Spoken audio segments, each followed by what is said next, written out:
Okay, so traditional or digital, right? To me, it doesn't matter because it all ends up being digital once you scan it into the computer and do your colors. So these days, everything ends up ultimately being digital. Um, Me, I start most of the time. I start traditionally, like get this thing focused. So we'll take this. I drew this in blue pencil, right? Because I drew it in blue pencil because I'm going to ink it with black ink. But when I scan it, I'm going to set the scanner to scan only the black ink and leave out any colors. And since this is in blue ink, or blue pencil, I'm sorry, the scanner will ignore all the blue lines and just scan whatever is black. And you're going to get a nice, crispy, clean scan, right? And then you'll bring it into Photoshop. And from that moment on, you are digital.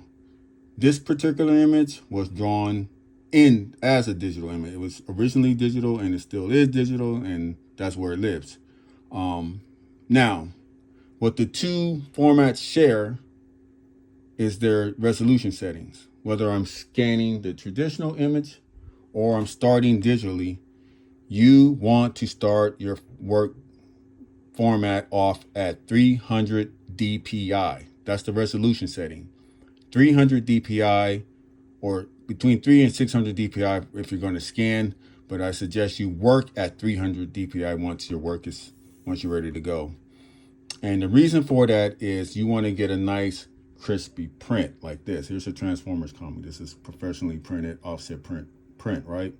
The reason these lines are nice and crispy versus something that looks low res or jaggedy or blurry is because the file was started at 300 DPI and printed at 300 DPI or more to give you a nice crisp print. You're giving the printing device, the printing machine itself enough information to give you a nice crispy line.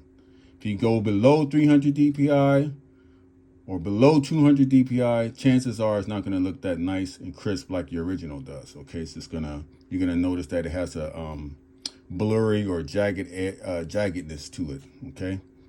The other thing you want to know is that there's two settings you can use while you're working digitally: RGB, which is a light-based gamut of colors, and CMYK, which is a physical print-based gamut of colors. That RGB makes up the colors you see on a television or a computer monitor. That's why it looks so vibrant, because the light source is, or the colors are based on light.